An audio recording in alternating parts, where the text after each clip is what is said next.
దయచేసుకున్నారా? మరి యొక్క పునరుత్థాన దినంలోనికి, ఆదివారం దినంలోనికి తండ్రి అయిన దేవుడు మనకు నడిపించినందుకు తండ్రి అయిన దేవుడికి ఎంతగానో కృతజ్ఞతాస్తుతులు చెల్లిస్తూ సంఘంగా కూడి వచ్చిన అందరికీ నా హృదయపూర్వక వందనాలు తెలియజేస్తున్నాను. పిల్లలు, ఈ ఈస్టర్ యొక్క పండుగ దినాన్ని పురస్కరించుకొని ఈరోజు క్రైస్తవం అంతా, ప్రపంచం అంతా మరి యేసు ప్రభు వారు చనిపోయి తిరిగి లేచాడనే మాటలు ఎంతగానో విలువైన మాటల్ని ప్రపంచమంతా చాటి చెప్పడానికి క్రైస్తవ దినం ఈరోజు ఏర్పాటు చేసుకున్న దినాలు ప్రతి ఒక్కరు ఈ విధంగా ఈ ఈస్టర్ పండుగను ఎంతగా సంతోషంగా ఘనంగా జరిగించుకున్నారు. దాన్ని బట్టి కూడా మనందరూ సంతోషించాలి. కాబట్టి ఈ రాత్రి సమయంలో కొద్దిసేపు దేవుని యొక్క విలువైన సందేశాన్ని మన ఆత్మీయ జీవితాన్ని సరి చేసుకోవాలని ప్రభుత్వం మనం చేస్తున్నాం. మరి అందరికీ సంతోషం ఉందండి ఈరోజు. ఎందుకు?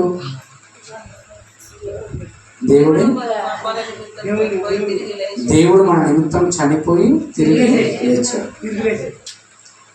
ఆయన లేచినందుకు సంతోషమా, మనకి ఇంకెంత సంతోషం చెప్పండి. దేవుడు చనిపోయి తిరిగి లేచినందుకు ఎవరికి సంతోషము? ఆ సంతోషం మనలో అవలంబించాలంటే ఏం చేయాలి? మనం చనిపోయి తిరిగి లేస్తే అది మనకు సంతోషం కదా.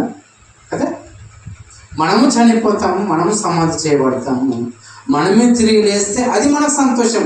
ఆయన చనిపోయి తిరిగి లేచిండడానికి ఆయనకెంతో, ఆయన లేచింది చనిపోయింది అందుకోసమే కదా. మనము లేవకపోతే మనకు ఆ సంతోషం ఎందుకు? చనిపోవడం మాత్రం చనిపోతాం, మనం లేవకపోతే ఆ సంతోషం మనకెందుకు? కనుక ఈరోజు ప్రపంచమంతా ఈస్టర్ అని అనుకున్నారు. శుక్రవారం రోజు అందరూ ఏడ్చారు, ఆదివారం రోజు అందరూ నవ్వుతూ సంతోషంగా.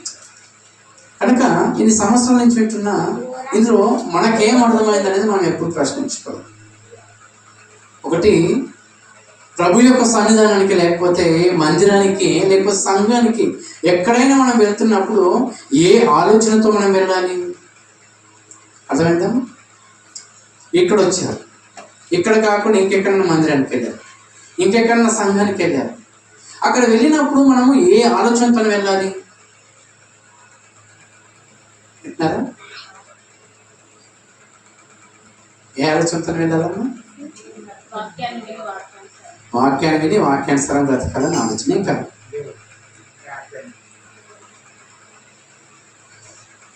అంటే ఈరోజు క్రైస్తవం అనేది కొన్ని పద్ధతులను, లక్షణాలను మర్చిపోయింది. క్రైస్తవం ఈరోజు కొన్ని పద్ధతులను, లక్షణాలను మర్చిపోయింది. అంటే మనం ఎందుకు వెళ్ళాలనేది మనం ఒకటి ఆలోచన పెట్టుకొని మనం వెళ్ళాలి. అర్థమవుతుందా? ఏం ఆలోచనను ఆలోచించినట్లరా, ఇంట్లో మనం ఎవరైనా తిడితే పడతామా? అర్థమైందా? ఇంట్లో మనం ఎవరైనా అంటే పడతామా? మన ఇంటి పక్క వాళ్ళు ఎవరైనా అంటే పడతామా? కదా. అంటే ఇంట్లో అంటే మనం పడము, బయట అంటే పడము, పని చేసే దగ్గర అంటే పడము, స్నేహితుల దగ్గర స్నేహితులు అనుకుంటే తిట్టుకుంటే పడము. అర్థమవుతుందా? ఇంకా తల్లి అంటే పడము, కుమారుడు అన్న తమ్ముని అంటే పడడు, అక్క చెల్లెలు అంటే పడదు, చెల్లెలు అక్కనంటే పడదు. అంటే ఈ పడని పరిస్థితులు మనకు వచ్చినప్పుడు మనము పడని పరిస్థితులు వచ్చినప్పుడు మనం ఏం చేస్తామంటే ఇవి తెలియదు. కాబట్టి ప్రభు యొక్క సన్నిధానికి వస్తున్నప్పుడు మనం ఏం చేయాలి తెలుసా? నాలో ఎలాంటి చెడ్డ లక్షణాలు ఉన్నాయో, నాలో చెడ్డ లక్షణాలు ఏవైతే ఉన్నాయో అది నా దేవుడు నాతో మాట్లాడాలి. అర్థమవుతుందా? నాలో ఉన్న లక్షణాలను నా దేవుడు, వచ్చే సేవకుడు ఎవరైనా పర్లేదు, ఆ సేవకుని ద్వారా మాట్లాడి, అది అలా మాట్లాడిన తర్వాత నా జీవితాన్ని సరి చేసుకోవాలి అని ఈ లక్షణాలతో ఎవరైనా వెళ్తున్నాం మనం సంఘం చెప్పు. పోనీ అది ఏదో ఆ సేవకుడు ఆ రోజు వాక్యాన్ని చెప్పాడు అనుకోండి, పోనీ నీ గురించి చెప్పాడు అనుకోండి, అప్పుడు ఎలా ఉంటుంది చెప్పండి? నేను చెప్పేది నాకు ఎవరైనా తప్పు నాకు తెలిసిందంటే నేను వాళ్ళ గురించే చెప్తాను. అర్థమైందా? చెప్పొద్దు అట్లా అంటారు. ఇంట్లో చెప్తే వెళ్ళలేవు, బయట చెప్తే వెళ్ళలేవు, నువ్వు ఎక్కడ వెళ్ళినప్పుడు ఎవరు చెప్తే వెళ్ళవు. కనీసం దేవుని సన్నిధానంలో వచ్చినప్పుడు దేవుని సేవకుడు చెప్తే కూడా వినవా? దేవుడు మాట్లాడుతుంటే కూడా వినవా? మనమేమనుకుంటాం తెలుసా, నన్ను అన్నాడు ఇక నేను ఈ వారం నుంచి రాను. ఇది ఒక్కటే ఉందా? ఎన్ని లేవు. అర్థమైందా? నేను అంటే అలా చెబుతుంటే మనసులోకి ఎలా అనిపిస్తుంది తెలుసా, ఈయన నా గురించి చెప్తాడు, ఈయన అనేది పోయి వీడు అనే కాడు గుట్టి వెళ్ళిపోయింది, ఈయన అనే కాడికి వెళ్ళి వీడు నా గురించి చెప్తాడు అనే కాడికి అంటే చెప్పడం మంచిదే కదా. ఇంట్లో అంటే పడలేవు, బయట అంటే పడలేవు, పని చేసిన దగ్గర అంటే పడలేవు, బయట ఎవరు తిట్టినా పడలేవు. మరి ఎవరు తిడితే ఎవరు చెప్తే నువ్వు వినలేనప్పుడు, ఎవరు చెప్తే నువ్వు అది చేయలేనప్పుడు, మరి దేవుని సంఘానికి వచ్చినప్పుడు, దేవుని సమాజానికి వచ్చినప్పుడు అక్కడ సేవకులు చెప్తే కూడా వినవా? ఇవి ఉన్నాయలే చెప్పండి మనలో కదా. అది ఇదిగో ఇలాంటి లక్షణాన్ని నేను విడిచిపెట్టాలి అని రావాలి సంఘం. నాలో అలాంటి లక్షణాలు ఉన్నాయి. ఇంటి పక్క వారంటే నేను పడతలేదు. ఇదిగో అలాంటి లక్షణంతో ఇక్కడ వచ్చి కూర్చుంటే నీకు వాక్యం అర్థం కాదు. ఇక్కడ వచ్చిన తర్వాత అలాంటి లక్షణం ఉంటే ఇదిగో విడిచిపెట్టి మానేసుకొని ఇక్కడనే చర్చిలో దాన్ని సమాధి చేసి వెళ్ళి ఇంటి దగ్గర ఎవరన్నా అంటే పడతాను అనే మార్పు నేర్చుకోవడానికి వెళ్ళాను. నేను అంతకుముందు ఒక బర్త్డేకి వెళ్ళానమ్మా, అర్థమవుతుందా? మా రిలేటివ్స్లో బర్త్డేకి వెళ్ళాను. బర్త్డేకి వెళ్ళిన తర్వాత అక్కడ వాక్యం చెప్పాను. ఒక మాట చెప్తున్నాను, చర్చికి వచ్చే వాళ్ళకంటే చర్చికి రాని వాళ్ళే చాలా దేవునికి భయపడుతుంది. ఇది సత్యం, అర్థమవుతుందా? చర్చికి వచ్చే వాళ్ళకంటే చర్చికి రాని వాళ్ళే చాలా దేవునికి భయపడతారు. ఎలా అంటారంటే, ఒక ఆయన త్రాగుతాడు. ఆ ఫంక్షన్కి నేను వెళ్ళాను. ఫంక్షన్కి వెళ్ళిన తర్వాత ఆ రోజు వాక్యం చెప్పేసాము, వెళ్ళిపోయాము. ఉదయం స్టేటస్లో వాక్యాన్ని పెట్టాను. రాత్రి గొడవ అయింది అక్కడ ఫంక్షన్లో. అప్పుడు ఆయన ఏమన్నాడు తెలుసా, పొద్దున స్టేటస్ చూసి, నువ్వు ఏదైతే స్టేటస్ పెట్టావో క్రైస్తవంలో అది ఉంది బ్రదర్ అని చెప్పేస్తాడు. అందుకని నాకు చర్చికి రావాలని ఇష్టం లేదు. ఎవరిని బట్టి? దేవుణ్ణి బట్టి కాదు, మన లక్షణాలను బట్టి. ఇదిగో నువ్వు నిజంగా కరెక్ట్ పెట్టావు బ్రదర్, నిజంగా చాలా మంచి మాటలు పెట్టావు స్టేటస్లో. ఇది ఆయన ఎవరు తెలుసా అమ్మా? చర్చికి రాని ఆయన లైట్ కొట్టి మళ్ళీ ఏం చేశాడు తెలుసా, ఫోన్ చేశాడు. చర్చికి వచ్చిన వాళ్ళందరూ విన్నారు, కామ్గా ఉన్నారు. అంటే నలి కొట్టినట్టు కామ్గా ఉన్నారు. కానీ చర్చికి రాయని ఏం చేశారు తెలుసా, నువ్వు పెట్టింది 100% నిజం బ్రదర్. చర్చిలో ఉన్న వాళ్ళు అలానే ఉంటారు, నటిస్తారు, అక్కడ ఉన్నట్టుగా చేస్తారు. నువ్వు ఏదైతే చెప్పావో ప్రతి ఒక్కటి నిజంగా ఉంది స్టేటస్లో. ఇది నిజంగా ఇలా ఉండాల్సిన వాళ్ళు అలా ఎందుకుంటున్నారంటే, అందుకని మరి నువ్వు రావచ్చు కదా, నీకు ఇంత మంచి మనసు ఉన్నప్పుడు నువ్వు రావచ్చు కదా అంటే, ఇది వాళ్ళని బట్టి నేను వస్తానే. వచ్చిన వాళ్ళు ఏం మారారని అంటే ఇంట్లో భార్య పోతుంది, అమ్మ పోతారు, అందరు పోతారు. అర్థమవుతుందా? వాళ్ళని బట్టి నేనే మారాలంటున్నప్పుడు మనం ఇక్కడ వాక్యాన్ని వెళ్ళిపోయిన తర్వాత ఇంటికాడ భర్తతో ఏ సందేశాన్ని ఇస్తున్నాం, భార్యతో ఏ సందేశాన్ని ఇస్తున్నాం, ఇక్కడ వచ్చి వాక్యం విన్న తర్వాత పక్కింటి వారితో ఎలా సందేశాన్ని ఇస్తున్నాం వాక్యం వచ్చి వినిపోయిన తర్వాత. అర్థమవుతుందా? మనం పని చేసే దగ్గర మన సందేశాన్ని ఎలా ఇస్తున్నాం. ఈరోజు రాగానే చర్చికి రాని వాళ్ళు ఏమన్నారు తెలుసా, చెల్లెల కోసం అన్నారు, పుష్ప కోసం. చాలా మంచిది. ఆ మాట విన్నప్పుడు నాకు ఎంత సంతోషం అనిపిస్తుంది. చర్చికి వచ్చి ఇక్కడ వింటున్నప్పుడు అంటే మీరు మంచి వాళ్ళు కాదు, మీరు మంచి వాళ్ళే. అంటే కొంతమంది ద్వారా కొన్ని మాట్లాడుతున్నాడు, ఆ సందర్భాల్లో కొన్ని వస్తుంటాయి అన్నమాట. అర్థమవుతుందా? కొన్ని సందర్భాల్లో ఒక గురించి మాట్లాడుతున్నప్పుడు, వాళ్ళ గురించి చెప్తున్నప్పుడు వాళ్ళు మంచి వాళ్ళని ఇట్లా చెప్తుంటారు.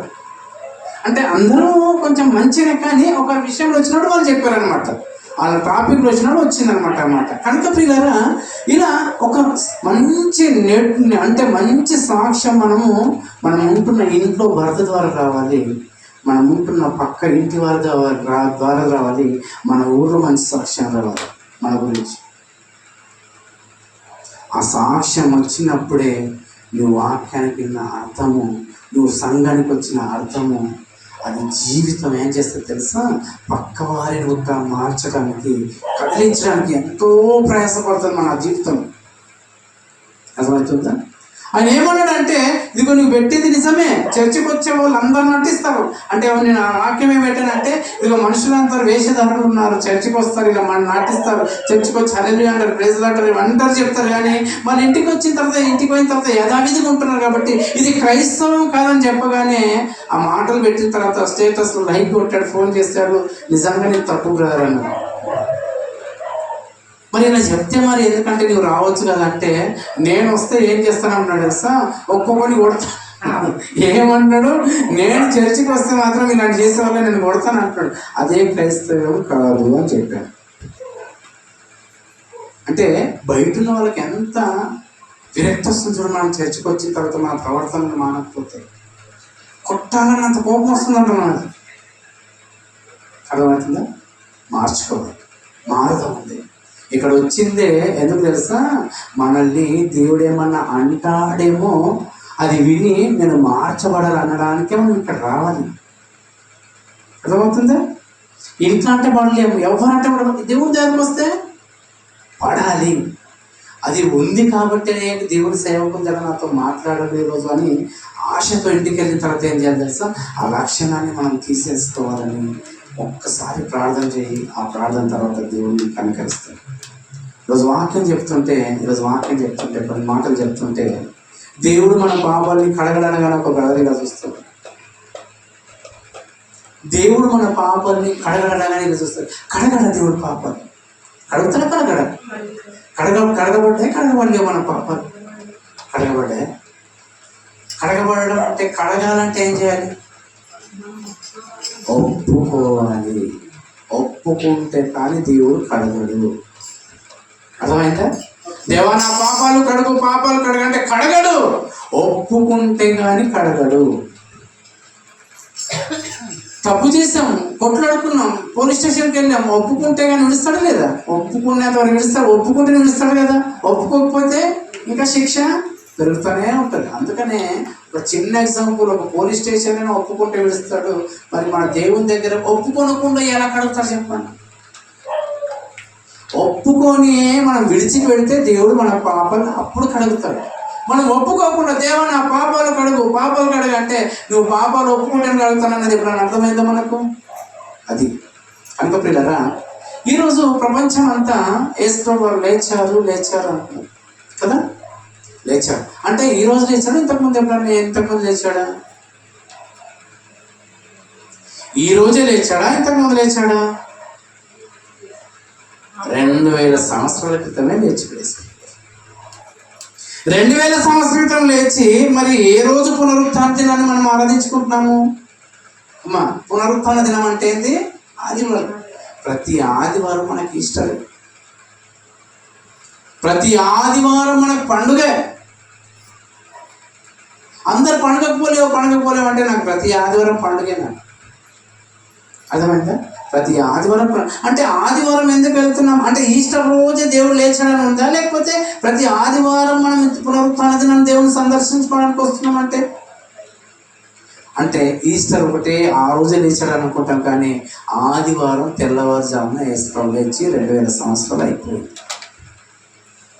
అంటే లేవడంతో మనకు సంతోషం అంటున్నాం కదా, లేచినందుకు సంతోషం కదా.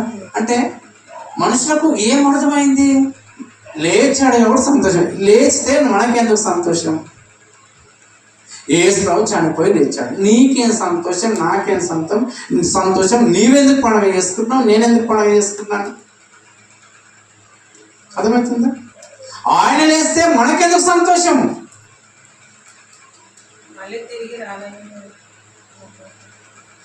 మనము లేపుతాడనే సంతోషం, మనల్ని లేపుతాడనే సంతోషం, మనం లేవాలనే సంతోషము మనకి ఇది ఉందా? ఆయన లేచాడు, చనిపోయి లేచాడు, ఆయన పరలోకం వచ్చింది. మరి నీకు నాకు మనకు రావాలంటే ఏం చేయాలని ఆలోచించినట్లయితే పిల్లరా, ప్రతి మనిషికి దేవుడు చెప్పే మాట ఏం తెలుసా? ఇదిగో ప్రతి మనిషికి దేవుడు చెప్పే మాట ఏం తెలుసా? ఇదిగో అంటే బాధ అంటే సంతోషం రావాలంటే దానికి ముందేముంది? అమ్మ వినాలి, చాలా జాగ్రత్తన్నాడు. సంతోషము యేసు ప్రభువుని వేసినందుకు సంతోషం అనుకుంటే దానికి ముందు ఏముంది? ఏ బాధ ఉంది యేసు ప్రభు?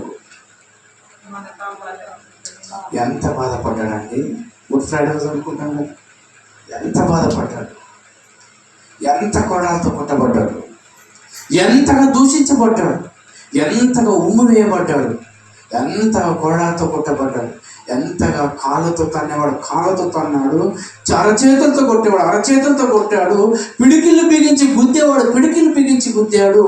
అంటే యేసు ప్రభు లేచడానికి సంతోషం, ఆయన జీవితంలో సంతోషం, మన జీవితంలో సంతోషం రావాలంటే ఆయన ఎంతగా బాధపడ్డాడు ఎప్పుడన్నా ఆలోచించామా? అర్థమవుతుందా?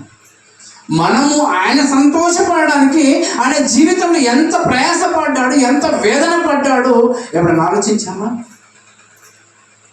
అంటే సంతోషానికి ముందు ఏముంటుంది? బాధ ఉంటుంది. మనమేమనుకుంటే తెలుసా, బాధలు శ్రమలు రాగానే అనుకుంటే తెలుసా, ఈ బాధలు శ్రమలు వెళ్ళిపోతే బాగుండు కదా అనుకుంటాం కదా. మనకు బాధ భయం ఎప్పుడు వస్తుంది చెప్పండి? బాధ అనేది, భయం అనేది మనకు ఎప్పుడు వస్తుంది చెప్పండి? మనకు బాధ భయం ఎప్పుడు వస్తుంది చెప్పండి? బాధ ఎప్పుడు వస్తుంది చెప్పండి? మొన్నే కొంచెము నీరసమై పడిపోయాం. ఏమైపోయి? నీరసమై పడిపోయాం. పడిపోగానే హాస్పిటల్ తీసుకెళ్ళగానే అప్పుడు ఏమొస్తుంది మనకు? భయం వస్తుంది. ఎందుకు భయపడ్డావు? హాస్పిటల్ తీసుకెళ్ళిన తర్వాత నీకు మేలుకు వచ్చిన తర్వాత నువ్వు ఎందుకు భయపడ్డావు? నేను చచ్చిపోతానేమో అని కదా. మొట్ట మనకు వచ్చే భయం ఏంది? నేను చచ్చిపోతానేమో అని అనుకున్నప్పుడు ఏం కాదులే అని అందరు చెప్తున్నా కానీ డాక్టర్ పిలుచుకొని అమ్మ మీరిద్దరు రండి, మీతో మాట్లాడాలని మన ముందే వాళ్ళ పేషెంట్ని అక్కడ పెట్టేసి మన దగ్గర పిలుచుకొని దూరం తీసుకెళ్ళి మాట్లాడుతుంటే ఇప్పుడు మనకేమనిపిస్తుంది? ఏమో చెప్తున్నారు, నాకు జరగాలని ఏదో జరిగింది, నాకు జరగాలని ఏదో జరిగింది, ఏదో చెబుతున్నాను, నాకు ఏదో పెద్దదే ఉంది కాబట్టి పక్కకు పిలుచుకొని చెప్తున్నాను అనుమానం వస్తుంది. ఆసుపత్రికి మనం చూడడానికి వచ్చాం, లేకపోతే చూడడానికి వచ్చినప్పుడు పక్క నుండి మాట్లాడకుండా మనం దూరం పోయి మాట్లాడుతుంటాం. ఏమని? ఈమెకు వినిపించొద్దు ఏం జరిగింది, ఏమన్నారు, ఈయనకు వినిపించొద్దు ఏమన్నారు, ఏం జరిగిందని మనకు తెలియవద్దని దూరం మాట్లాడుతున్నారు. మనకి ఇంకా అనుమానం ఎక్కువ వస్తుంది కదా. ఇంకా అనుమానం ఎక్కువ అనుమానం వచ్చినప్పుడు ఏం గుర్తుకొస్తుంది తెలుసా? నేను చనిపోతే నా భర్త ఏమైపోతాడు, భయం. నేను చనిపోతే నా పిల్లలు ఏమైపోతారు, భయం. ఎందుకంటే నీ భార్యగా ఉన్నప్పుడు ఒకవేళ చనిపోయినప్పుడు ఆ తల్లి లేని పిల్లలు ఎంతోమంది మనం చూస్తున్నాం. నా పిల్లలు అలా అయిపోతారేమో. ఒకవేళ భర్తగా ఉండి భర్త చనిపోతే ఇదిగో నా పిల్లలు తండ్రి లేని పిల్లలు ఈ విధంగా అయిపోతారేమో అని మనిషికి ఆలోచనలు రావడంతో మనిషి బాధపడడం స్టార్ట్ చేస్తాడు. ఆ మంచం పైన ఆసుపత్రిలోనే ఎవరు ఏమనుకున్న కళ్ళలో నుంచి నీళ్ళు వెళ్ళిపోతూనే ఉంటాయి. వచ్చి మళ్ళీ అంటారు ఏమైందని ఏడుస్తున్నావు అంటే ఏదో మీరు నాకు చెప్పడం లేదు,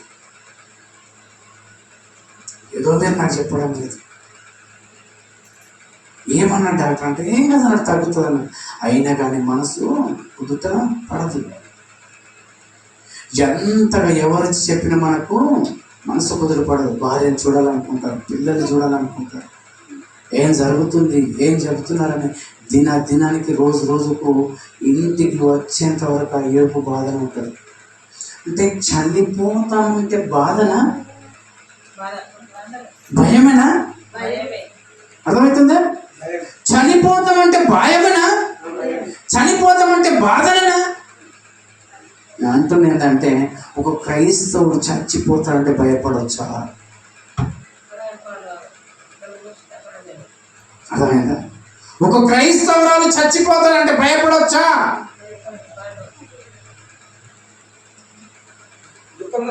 యేసు ప్రభు ఆ 2000 సంవత్సరాల క్రితం ఏం చేశాడు? నాకు చాలా బాగా వినాలి. ఆ యేసుప్రభు 2000 సంవత్సరాల క్రితం ఏమన్నా తెలుసా? ఆ మరణాన్ని జయించి ఆ రాజ్యంలోకి నిన్ను పిలిచాడు. నీకు చావు లేని జీవితాన్ని ఇవ్వడానికి పిలిచాడు ఈ రాజ్యంలోనికి. నేను చనిపోయి ఏ విధంగా అయితే తిరిగి లేచానో అలాంటి జీవితాన్ని నీకు ఇవ్వడానికి వచ్చాను, రా అని పిలిచాడు. క్రైస్తవులు ఈరోజు చచ్చిపోతామని భయపడుతున్నారంటే మనకేం అర్థం కాలేదు. 2000 సంవత్సరాల నుంచి ఇప్పటి వరకు మనకేం అర్థం కాలేదు.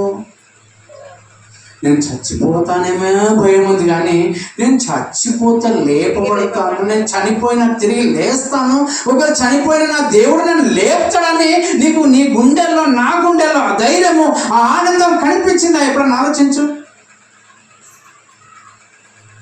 అర్థమవుతుందా? మనిషి భయపడేది చావు కోసమే కదా. మనిషి దేనికి భయపడకుండా చావుకైతే భయపడతారు కదా. ఇదిగో దాన్ని నేను జయించాను. చావుకి ఎవరు భయపడతారు చెప్పండి? చావుకి ఎవరు భయపడతాడు? పాపం చేసే ప్రతి ఒక్కరు చావుకు భయపడతారు. ఈరోజు నేను భయపడుతున్నాను, నేను పాపం చేశాను ఎవరు చచ్చిపోతానేమని భయపడుతున్నాను. ఈరోజు నీవు పాపం చేస్తే నేను చచ్చిపోతానేమని భయపడుతున్నావు. పాపం చేయని ప్రతివాడు చావుకు భయపడడు. పాపం చేసే ప్రతి ఒక్కరు చావుకు భయపడుతుంటారు. అర్థమవుతుందా? చనిపోతానని భయపడవాలి ఎవరు చెప్పండి? చనిపోతానేమని భయపడవాలి ఎవరు చెప్పండి? పాపం చేసే మనము, పాపం చేసే ప్రతి ఒక్కరు భయపడుతుంటాడు చనిపోతానేమని. పాపం చేయని వాడు ఏమంటాడు తెలుసా? నేను చనిపోతే నా యేసు నన్ను లేపుతాడు. నాలో పాపం కనిపించకుండా నా దేవుని దగ్గర పరిశుద్ధపరచబడడానికి ప్రతి ఆదివారం నేను దేవుని సన్నిధానికి వెళ్తున్నాను. ఎప్పుడన్నా ఆలోచన వచ్చింది? ఇదిగో నాలో ఉన్న లక్షణాలన్నీ తీసివేసుకోవడానికి వెళ్ళిపోతున్నాను దేవుని సన్నిధానికి. ఎప్పుడన్నా ఆలోచన వచ్చిందా? భయం అంటే దేని తెలుసా? పాపం చేసే ప్రతి ఒక్కరికి భయం. దొంగతనం చేసి చూడండి, వాళ్ళకి తెలిసింది నువ్వే తీసుకున్నావు అంటే మన గుండె తెస్తుడు కొట్టుకుంటుంది. పాపం మనల్ని పరిగెత్తిస్తుంది. అంటే పాపం చేస్తున్నామంటే, చావని భయపడుతున్నాం అంటే మన గోతి మనమే తవ్వుకుంటున్నాం. ఎవరి గోతి ఎవరు? మన గోతి మనమే తవ్వుకుంటున్నాం. ఒక మాట చెప్తాను కదా, ఈరోజు నిజంగా ఏం వాక్యం చెప్పాలనుకున్నప్పుడు నిజంగా ఈరోజు జగదిరుగుట్ట వాక్యం చెప్పొద్దు అనుకున్నాను. ఎందుకంటే రాత్రి వాక్యం చెప్పేసి వచ్చాము, లేట్ అయింది. కానీ ఎప్పుడు నాకు అదేం కాదు. కానీ ఈరోజు చర్చిలో చూస్తున్నాను నిద్ర వచ్చింది. జగదిరుగుట్టలు నిద్ర వస్తుంది, వాళ్ళంతా నొప్పులు. అసలు ఈరోజు వాక్యం చెప్పొద్దు, ఎవరైనా వస్తే వాక్యం చెప్పిస్తాండి అనుకుంటే ఎవరు అందరూ ఊళ్ళోకి వచ్చేసారు. సర్లే దేవుడి ప్రేరేపణ బట్టి వాక్యం చెప్పిన తర్వాత అసలు చివరిపల్లికి వస్తానారని ఒక మళ్ళీ ఆలోచన. ఎప్పుడు మనము శరీరానుసారంగా బలహీనులమో అప్పుడే మనము బలవంతులము. దేవ బలాన్ని శక్తిని అలా లేచి నిలబడ్డాను. మళ్ళీ గంట వాక్యం చెప్పేస్తాను, మళ్ళీ ఇక్కడ రావడానికి దేవుడు సిద్ధపాటు చేసేసాను. అంటే ఒక మాట చెప్తున్నాను ఏంటంటే, మనం చనిపోతే అంటే ఇప్పుడు చనిపోయే దగ్గరికి వెళ్ళాము. ఎవరైనా చావులకు వెళ్ళామా లేమా? ఎంతమంది వెళ్ళామమ్మా? అందరు చావు దగ్గరికి వెళ్ళారు లేదా? ఆ చావులో ఒకరు ఏడవరు. ఎవరు? చనిపోయిన దగ్గరికి వెళ్ళిన తర్వాత చనిపోయిన దగ్గర ఒకరు ఏడవరు. చచ్చిపోయినోడే ఏడవడు. అర్థమవుతుందా? చనిపోయిన ఏడవాడు, అందరు ఏడుస్తుంటారు కదా. మరి ఈయన చనిపోయిన ఆయన ఎందుకు ఏడవడం లేదు? మనమందరం ఎందుకు ఏడుస్తున్నాము అమ్మా? అంటే చనిపోయిన వాడు అంటే మనకి ఏడ్చే అవకాశం దేవుడు ఇచ్చాడు లేదా? బ్రతికున్నన్ని రోజులన్నీ నీకు ఏడ్చే అవకాశం ఇచ్చాడు దేవుడు. మన జీవితం కోసం, మన పాపం కోసము, ప్రతి ఒక్క దుష్టమైన పాపం కోసము, మనం చూసిన చూపుల కోసము, అది చూసిన తర్వాత దేవుడు వాక్యం విన్న తర్వాత నువ్వు ఇంటికి వచ్చిన తర్వాత దాన్ని ఒప్పుకొని ఏడ్చే మన కోసం మనం ఏడ్చేది. అంటే మనం చనిపోయినప్పుడు మనం ఏడవం, కానీ మనం బ్రతికున్నప్పుడు మన కోసం మనం ఏడవని దేవుడు ఎప్పుడో చెప్పాడు వాక్యం.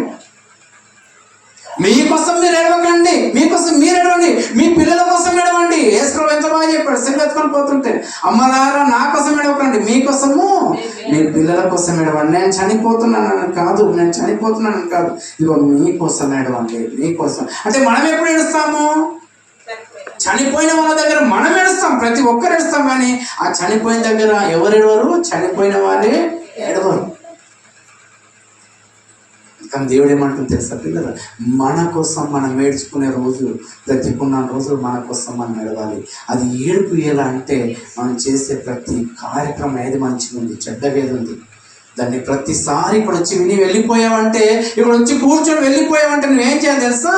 ఇంటికి వెళ్ళగా నిజమే కదా, ఇది నా జీవితంలో ఉంది, నిజమే కదా నేను ఇలా ఉంటున్నాను, నిజమే కదా ఇలా మాట్లాడుతున్నాను, నిజమే కదా ఇలా చూస్తున్నాను, నిజమే కదా ఇలా దొంగతనం చేస్తున్నాను, నిజమే కదా నా జీవితంలో ఇది ఉంది, ఇది నేనేం చేయాలి దేవా? నువ్వు అడుగు, ఒప్పుకొని విడిచిపెట్టాను అంటాడు. ఒప్పుకొని విడిచిపెడితే ఏం చేస్తాడు తెలుసా? దేవుడు మన పాపాలను కడుగుతాడు. అప్పుడు కడిగినప్పుడు మనకేమంటా తెలుసా? ఎప్పుడు చనిపోయినా భయం ఉండదు. యేసు ప్రభు ఎప్పుడు వస్తాడో భయం ఉంటుంది. ఎదురు చూపు చూస్తుంటాం, చావుకు ఎదురు చూపు చూస్తుంటాం. అంటే ఇలా బ్రతుకుతుంటే ఏమొస్తుంది తెలుసా? మనకు కష్టాలు, శ్రమలు, ఇబ్బందులు, ఇరుకులు, ఇలా బ్రతుకుతుంటే ఎన్నో మన మీదకి వస్తూనే ఉంటాయి, ఎన్నో మన మీదకి వస్తున్నాయి. ఇప్పుడు మనం చచ్చిపోవాలనే మనకు చావలేదన్నమాట మనం భయపడతామా? అర్థమవుతుందా? మనకు చావలేదన్నది ఎవరు చెప్పారు? యేసు చెప్పే లేదా?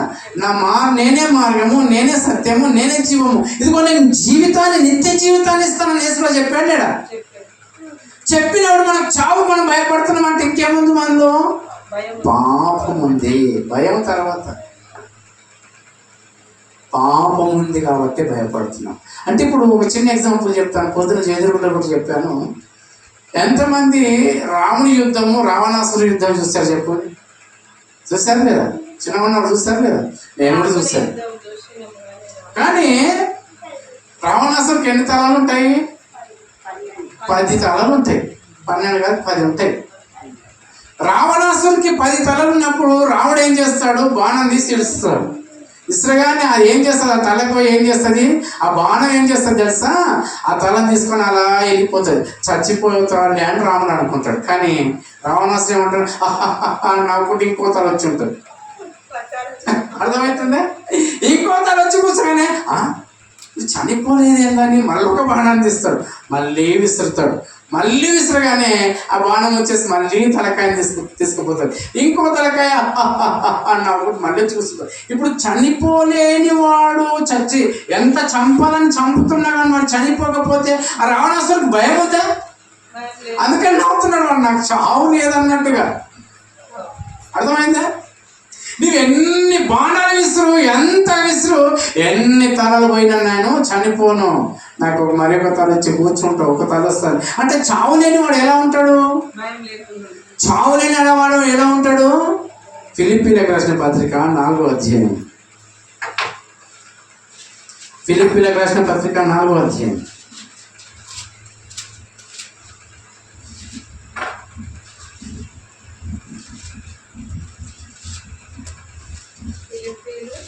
నాలుగవ అధ్యాయము 4వ వచనం చదవండి. ఫిలిప్పీలకు రాసిన పత్రిక 4వ అధ్యాయం 4వ వచనం. ఎల్లప్పుడూ ప్రభువునందు ఆనందించుడి. మరలా చెప్పుదు, మరలా ఆనందించండి. ఆనందం దేంట్లో ఉంది చెప్పండి? ఇప్పుడు ఆనందం దేంట్లో ఉంది? పండుగలో ఉందా? తినడంలో ఉందా? ఎందులో ఉంది ఆనందము? నేను చనిపోతే లేస్తాననే అందులో ఆనందం రావాలి నీకు. అర్థమవుతుందా? ఫిలిప్పీ సంఘానికి ఏం చెప్తున్నాడు తెలుసా? మీరు భయపడుతున్నారా? బాధపడుతున్నారు. ఎందుకు భయపడుతున్నారు? మరలా చెప్తున్నారు, ఆనందించండి. మరలా చెప్పదు, మరలా ఆనందం అంటే ఎందులో ఉంది? నువ్వు ఎందులో చూసి ఆనందపడుతున్నావు? ఆడవాళ్ళ బంగారం తెచ్చుకుంటే ఆనందం, చీరలు తెచ్చుకుంటే ఆనందం, మగవాళ్ళు తన పిల్లలకు బట్టలు తెచ్చి అవన్నీ తెచ్చి తండ్రికి అదే ఆనందం.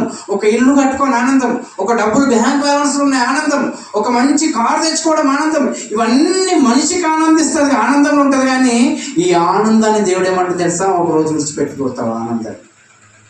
క్రైస్తవునికి ఎందులో ఆనందం ఉండాలి తెలుసా? ఎందులో ఉండాలంట ఆనందం? కాదు, నేను చనిపోతే లేస్తాను. దేవుడు ఉంటే నీకేమన్నదం? దేవుడు యేసుప్రభు ఎలా చనిపోయి లేపబడ్డాడో అలా నేను లేపబడాలి. అందులో ఆనందాన్ని పొందాలంటే ఏమంటే తెలుసా, ప్రపంచంలో ఏ ఆనందం ఇవ్వండి యేసుప్రభులోకి వస్తే ఆనందం ఏం తెలుసా? మనం చెప్పాల్సిందేం తెలుసా? ఇదిగో చనిపోతే నేను సమాధి చేయబడతాను, నన్ను లేపుతాడు, అంతకు మించి నాకు ఆనందం ఏంటి? ఈ ఆనందాన్ని నేను వెతుకుతున్నాను. ఈ ఆనందం కోసం ఎంత దూరమైన వెళ్తాను, ఈ ఆనందం కోసం ఎంత డబ్బులైనా ఖర్చు పెడతాను, ఎన్ని పెట్టాలంటే అని పెడతాను నేను ఈ ఆనందం కోసం. అర్థమవుతుందా? చావలేని అనే దానికోసం ఎంత డబ్బైనా ఖర్చు పెట్టొచ్చా? పెట్టొద్దా? మనం ఎంత పెడతాం చెప్పండి మంచి వాక్యం కోసం? జ్వరం వస్తే డాక్టర్ ఫీజు ఎంత ఇస్తారు? కనీసం 100 రూపాయలు 200. మన కానుకలు ఎలా ఉంటాయి తెలుసా? అంటే చెప్తున్నాను అనుకోకండి, 10 రూపాయలు 20 రూపాయలు. అంటే ఒక చిన్న డాక్టర్ మన జ్వరం వచ్చి చేయి పట్టుకొని ఒక టాబ్లెట్ రాసే డాక్టర్కు 100 రూపాయలు 2200 ఇస్తున్నావు. కానీ చనిపోతే నీకు నిత్య జీవం ఇస్తానన్న దేవుడి దగ్గర, దేవుడి సేవకునికి ఎంత పెడుతున్నాం చెప్పండి ఒకసారి ఆలోచించండి. మీరు పెట్టాలని కాదు, మన ఆలోచన అంత స్థాయిలోకి వెళ్ళాలని నేను చెప్తున్నాను. దేవుడి సేవ కోసం ఎంతనైనా నేను ఇస్తాను, ఇదిగో నా సర్వస్వాన్ని నేను ఇస్తాను. శిష్యులు అలా చేస్తారు లేదా? బర్నబా పొలాన్ని అమ్మేశాడంట, చరాస్తులు అమ్మేసి బర్నబా పేతురు గారి పాదాల దగ్గర పెట్టేశాడంట. ఎందుకు చెప్పండి? ఎందుకు పెట్టాడు చెప్పండి? బర్నబా గారు తన చరాస్తులు అమ్మి భూములను అమ్మేసి పేతురు గారి పాదాల దగ్గర ఎందుకు పెట్టాడు చెప్పండి? నేను చనిపోతే లేవాలనుకునే దానికి నేను పెట్టాను ఇంత. ఇదిగో నేను చనిపోతే నా భూమిని సమాధి చేస్తారు, ఎందుకంటే నా భూమి లేకపోతే అదే నేను బ్రతకాలంటే భూమిని నేను అమ్ముకొని దేవుని పరిచర్య కోసం పెడుతున్నాను. బర్నబా గారికి అర్థమై పెట్టాడుతున్నారు. అర్థమవుతుందా? 1వ శతాబ్దంలో చేసిన పరిచర్య ఎలాంటి తెలుసా? ఇదిగో ఇలాంటి యేసుప్రభు చనిపోయి లేచాడు, యేసుప్రభు చనిపోయి లేచాడని ఒక దిక్కు ప్రచారం చేస్తుంటే, అప్పట్లో ఏం చేశారు తెలుసా? శాస్త్రులు పరిచర్యలు యేసుప్రభు చనిపోయి లేచాడని వాళ్ళ శిష్యులు చెప్తున్నారు, కానీ యేసుప్రభు చనిపోయి లేవలేదు అని శిష్యులు ఎత్తుకొని వెళ్ళిపోయారు అని చెప్తున్నారు. ఆ రోజులో ఎవరు మాట వింటారండి? ఊర్లో నా మాట విన్నారు. ఇప్పుడు నేను చెప్తున్నాను, నా మాట విన్నారు. ఊర్లో పెద్దల మాట వింటారు, పాస్టర్ల మాట వింటారు. అర్థమవుతుందా? ఇక్కడ ఉన్న సేవకుల మాట వింటారు, ఇక్కడ ఉన్న పెద్దవాళ్ళు మాట్లాడతారు, కానీ మంచి నేను చెప్పే మాట విన్నారు. ఎందుకు అంటే మంచిది మనకి ఎలా కనిపిస్తుంది అంటే అవసరమైనట్టుగా అనిపిస్తుంది, కానీ ఒక రోజు ఇదే అవసరం. ఈరోజు మీరు ఏం పునరుత్థానం దినం వాక్యం విన్నారు నాకు తెలియదు, కానీ ఏం వాక్యం విన్నారు తెలియదు, కానీ ఈరోజు పునరుత్థానం గురించి వాక్యం నేర్చుకోండి. ఆనందాన్ని ఇస్తాం. మళ్ళీ ఆనందించుడి, మరలా చెప్తున్నాను, మరలా ఆనందించండి. ఎందులో ఆనందం ఉంటుంది చెప్పండి అమ్మా? నిజం చెప్తున్నాను. ఒక బిర్యానీ తినడంలో ఆనందం ఉందా? మళ్ళీ బిర్యానీ తింటాం. ఒక బంగారం తెచ్చుకున్న ఆనందం ఉందా? అందులో లేదు. మనం అనుకుంటాం అది తెచ్చుకోవాలి, ఇది తెచ్చుకోవాలని, కానీ ఆనందం ఎందులో ఉంటే ఇక నేను చనిపోను అనే దాంట్లో దానికి మించిన ఆనందం ఏదని చెప్పండి. ఇక చనిపోయి లేస్తాననే ఆనందం కంటే మించిన ఆనందం ఏమని చెప్పండి. ఇదిగో మీరు ఇందులో ఆనందించండి అని చెప్తున్నారు. ఇందులో ఆనందించాలి, లేపబడాలి అనుకుంటే ఏం చెప్తున్నా తెలుసా? ఇదిగో మనలో పాపం కనిపించద్దు. పాపం అంటే చచ్చిపోతానన్న భయం ఉంటుంది. పాపం లేకపోతే చనిపోవచ్చు, చనిపోతే చనిపోని అని ఒక ఆనందంతో బ్రతుకుతాడు ఒక క్రైస్తవుడు. అది ఇవ్వడానికి 2000 సంవత్సరాల క్రితం యేసుప్రభులో కనిపించారు. ఈ ఆనందాన్ని ఎంతమంది పొందుకోవాలనుకుంటున్నారు చెప్పండి? ప్రపంచమంతా రోజు యేసుప్రభు లేచాడు, ఆయన లేస్తే నీకేం లాభం అంటే, నేను లేవచ్చినప్పుడే మనకు లాభం. నువ్వు లేచినప్పుడే నీకు లాభము, నువ్వు లేచినప్పుడే నీకు సంతోషము. అది లేకపోతే ఎన్ని రోజులు వచ్చినా మనం లోకంలో ఉన్న వాళ్ళ అక్కనే ఈ శరీరానుసరమైన ఆనందాలు పడుతున్నామంటే అది మన జీవితం అంటే క్రైస్తవ్యము కానే కాదు.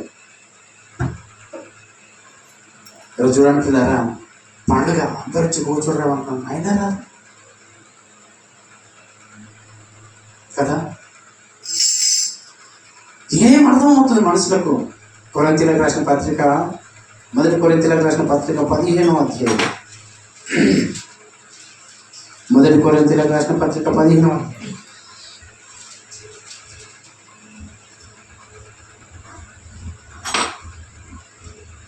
55వ వచనం. మొదటి కొరింథీయులకు రాసిన పత్రిక 15వ అధ్యాయం 55వ వచనం. ఓ మరణమా నీ విజయం ఎక్కడ? ఓ మరణమా విజయమా?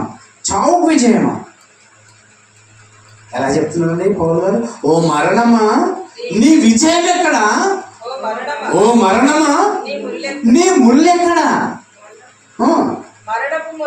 మరణపు ముళ్ళు పాపము, పాపముకున్న బలము ధర్మశాస్త్రం. అంటే ధర్మశాస్త్రం ఏం చేసిందంటమ్మా? అమ్మా వినాలి ఇక్కడ. ధర్మశాస్త్రం ఏం చేసిందంట? పాపాన్ని చూపించిందంట.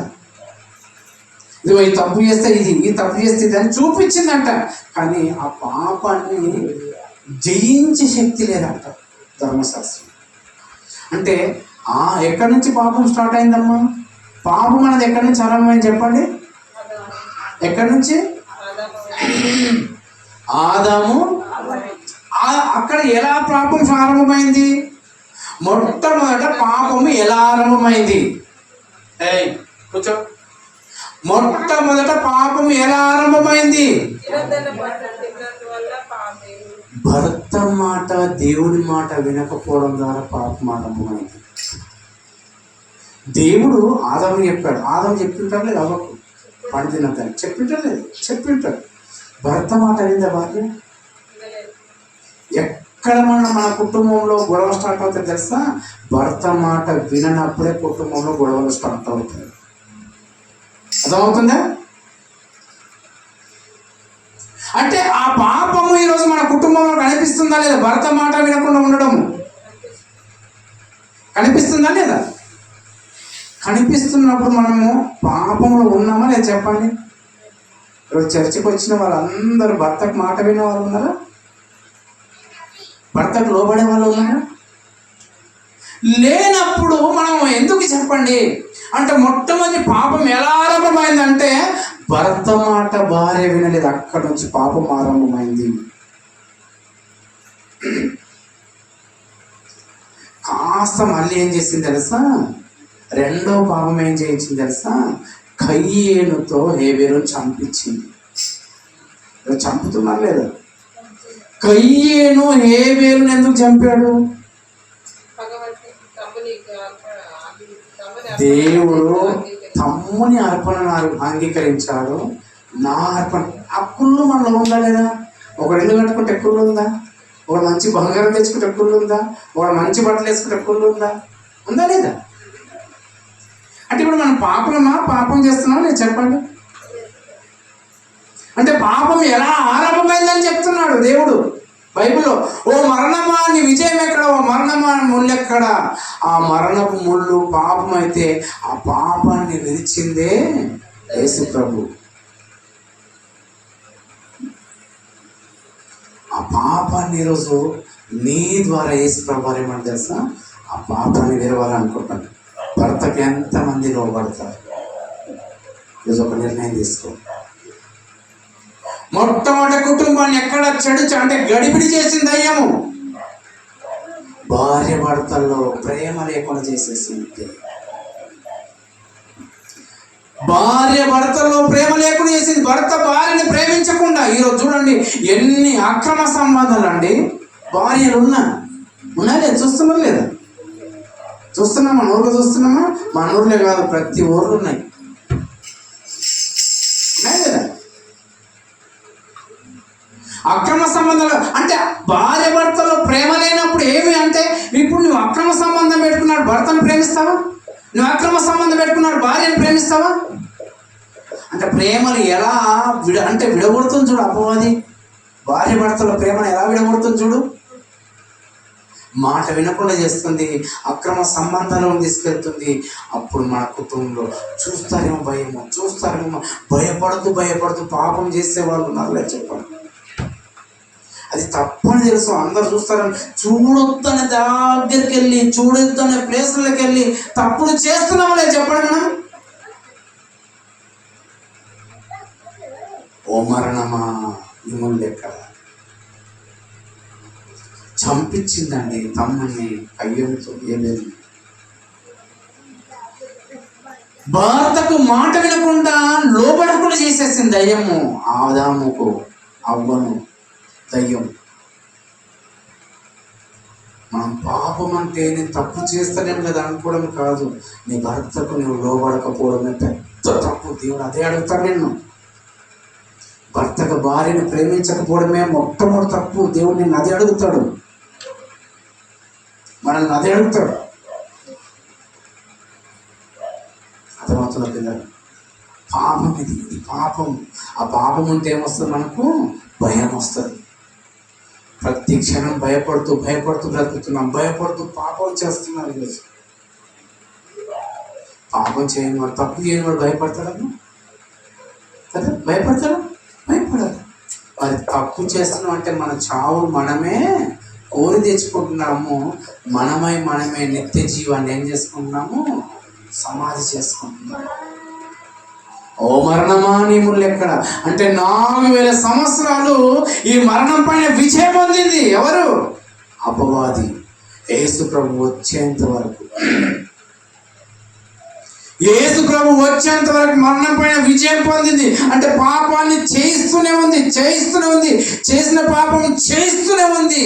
కానీ యేసు ప్రభు వచ్చిన తర్వాత దాన్ని ఏం చేస్తాడు తెలుసా, ఆ మరణం అనే దాన్ని విజయాన్ని పొందాడు. ఎప్పుడు విజయాన్ని పొందాడమ్మా కదా, ఎప్పుడు విజయాన్ని పొందాడు, మరణం ఎప్పుడు విడిచాడు కదా. ఇది ఈరోజు పునరుత్థాన దినం కాబట్టి అలా చెప్తున్నా. లేకపోతే ఇది ప్రతి ఆదివారం యేసుప్రభు చనిపోయి లేచాడు అనే మాట చెప్పుకోవాలి, కానీ ప్రతి ఆదివారం వింటామా మాట, ప్రతి ఆదివారం వినాలి మాట, కానీ ఆదివారం వినము. ఇప్పుడు ఈస్టర్ వచ్చింది కాబట్టి మొత్తం ప్రసంగాలన్నీ ఇవే ఉంటాయి. కానీ అంటే ప్రతి ఆదివారం చెప్పుకోవాల్సిన మాట ఇది కదా. ఆదివారం లేచాడు కదా, మళ్ళీ ఆదివారం చెప్పుకోవాలా లేదా? ఈస్టర్కి ఒక రోజు పెట్టుకొని ఆ రోజు చెప్తాం. ఇదిగో యేసు ప్రభు శ్రమలు ఎప్పుడు గురించి చెప్తాం, ఇక గుడ్ ఫ్రైడేకి చెప్తాం. ఈ 2 పండుగలకు మరి యేసు ప్రభు గురించి పుట్టాడంటే ఆ పుట్టినప్పుడు చెప్తాం. ఇక అంతకు మించి మా రోగాలు ఉన్నాయి, మా బాధలు ఉన్నాయి, మా అవసరతలు ఉన్నాయి, మా కోసం ఎన్నో ఉన్నాయి. అవన్నీ ఇన్ని రోజులు మేమే చెప్పుకుంటాం మా గురించే. అర్థమవుతుంది, ఇవే చెప్పుకుంటాం లేదా? మిగిలిన రోజులన్నీ వీటి గురించే. అంటే పండుగలకు మనం ఏం పెట్టాము, గుడ్ ఫ్రైడే వస్తే యేసు ప్రభు శ్రమలు ఎలా వచ్చాయో చెప్పుకోవాలి, ఈస్టర్ వస్తే యేసు ప్రభు ఎలా వచ్చాడో చెప్పుకోవాలి, క్రిస్టమస్ వస్తే ఎలా వచ్చాడో చెప్పుకోవాలి. ఈ మిగిలిన 3 పండుగలకు 3 రోజులు ఇచ్చేసి మిగిలిన రోజులన్నీ దేనికోసము, మన కోసం కదా. కనుక ప్రియులారా, యేసు ప్రభు వారు మరణాన్ని జయించాడు అంటే నువ్వు ఈ రోజు పండుగ రోజు జయించలేడు. 2000 సంవత్సరాల క్రితమే జయించాడు అనుకుంటే ఇంకా కొంచెం లోతులకు వెళ్తే మత్తయి సువార్త 27వ అధ్యాయం, మత్తయి సువార్త 27వ అధ్యాయం.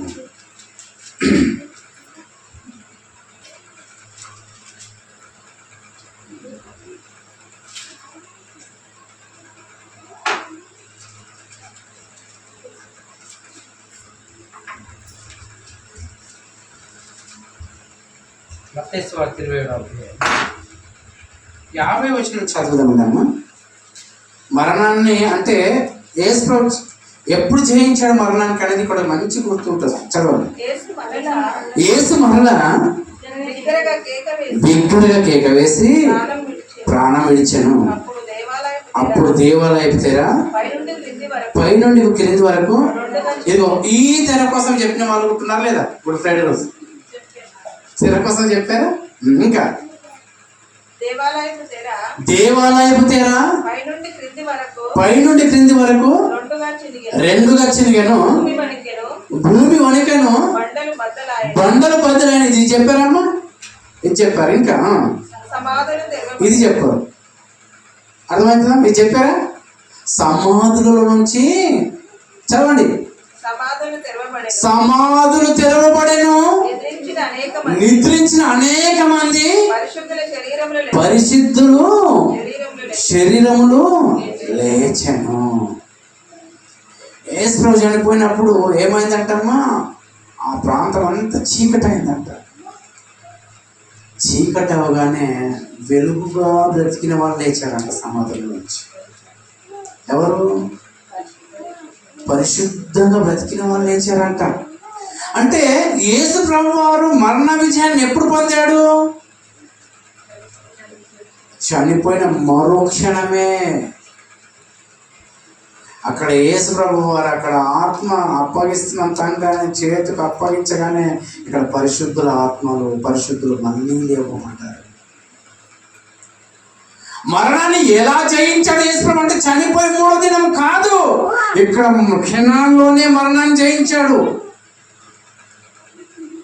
యేసు ప్రభు లేచి సముద్రం చనిపోయి 3వ దినాన లేచాడు కాదు, లేచిన తర్వాత కానీ ఇక్కడ మరణాన్ని జయించింది ఎవరు చెప్పండు? అదే రోజు, అదే క్షణము, ఆ రోజే అలా చనిపోయి ఇక్కడికి సమాధిలోంచి లేచారు. యెరూషలేము పట్టణంలో తిరిగారంట. ఏమని తిరిగారు చెప్పండి? ఒరే మీరు చంపారు కానీ నన్ను లేచారు. పరిశుద్ధులందరూ ఎవరు చంపారు? శాస్త్రం పరిశీలి కదా, మీరు చంపారు. ఇదిగో మమ్మల్ని చంపినట్టు ఆయన చంపారు, కానీ ఆయన చనిపోవడంతో మేము లేచాము. చూడండి మమ్మల్ని, చూడండి మమ్మల్ని. విజయాన్ని ఇచ్చాడు యేసు ప్రభు, మాకు విజయాన్ని ఇచ్చాడు మాకు యేసు ప్రభు. 3వ రోజు మనం చెప్పుకుంటున్నాం, కానీ చనిపోయిన రోజు ఎవరు లేచారమ్మా? అనేక మంది పరిశుద్ధులు లేచారు. ఇది మనకు కళ్ళకేం చేసింది అపవాది? చూడకుండా కప్పేసింది. మరణాన్ని జయించిన వెంటనే విజయం వచ్చిందా లేదా? ఇప్పుడు మన ఊళ్ళో ఉన్న ఎలక్షన్లు అయినప్పుడు గెలిచారని చించడం తెలుస్తా లేదా? ఎవరో ఒకరు గెలుస్తారు ఎలక్షన్లో. గెలిచారు కానీ ఊళ్ళో ఏం చేస్తారు చెప్పండి? అక్కడ గెలిచారని కానీ ఇక్కడ మన వాళ్ళు ఇక్కడ ఏం చేస్తారు? టపాకులు బలపడతారు. మరి అక్కడ యేసు ప్రభు గెలవగానే ఎవరు లేచారు? ఇక్కడ సమాధిని జయించగానే గెలవగానే ఎవరు లేచారు?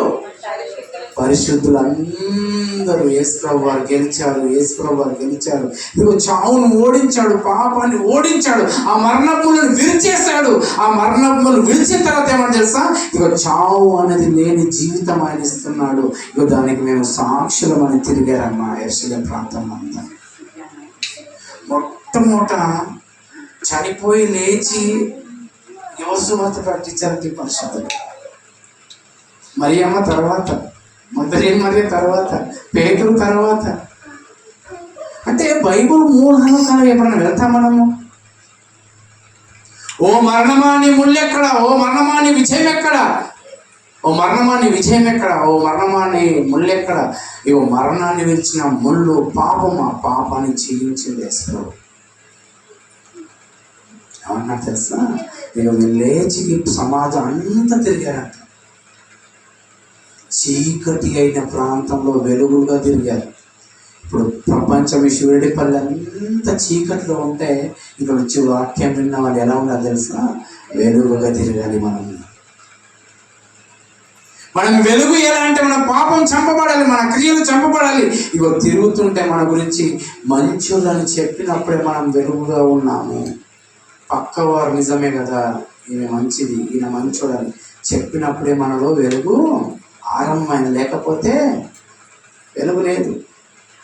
మన గురించి మన భర్తని సాక్ష్యం ఇవ్వలేడు, మన గురించి మన భార్యని సాక్ష్యం ఇవ్వలేదు, మన గురించి మన పిల్లలే సాక్ష్యం ఇవ్వలేదు, మన గురించి మన అమ్మని సాక్ష్యం ఇవ్వలేదు, మన గురించి నాన్నని సాక్ష్యం ఇవ్వలేదు, మన గురించి మన బంధువులే సాక్ష్యం ఇవ్వలేదు, మన గురించి మన రక్త సంబంధులే సాక్ష్యం ఇవ్వలేదు, మన గురించి మన గ్రామమే సాక్ష్యం ఇవ్వలేదు, మన గురించి మన ఇంటి పక్క వాడి సాక్ష్యం అయినప్పుడు మనం ఎలా లేస్తాం చెప్పండి? వేస్తామా? ఓ మరణమా యేసు ప్రభు చనిపోయాడు, విజయాన్ని పొందాడు యేసు ప్రభు. విజయానికి సాదృశ్యం అప్పుడే సమాధుల నుంచి లేచారు. చావు లేడనేవాడు భయపడతాడు చెప్పండి. రావణాసుడు భయపడ్డా? రాముడు బాణాలు వేసిన కొద్ది నవ్వుకుంటూ ఇంకోతాలు వస్తుంది, భయపడ్డా?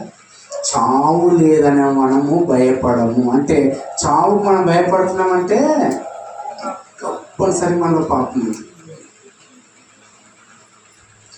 అందుకనే సువార్త ప్రకటించడానికి దేవుని పట్ల నిజంగా నమ్ముకున్న వాళ్ళు చావుకు అస్సలు భయపడరు.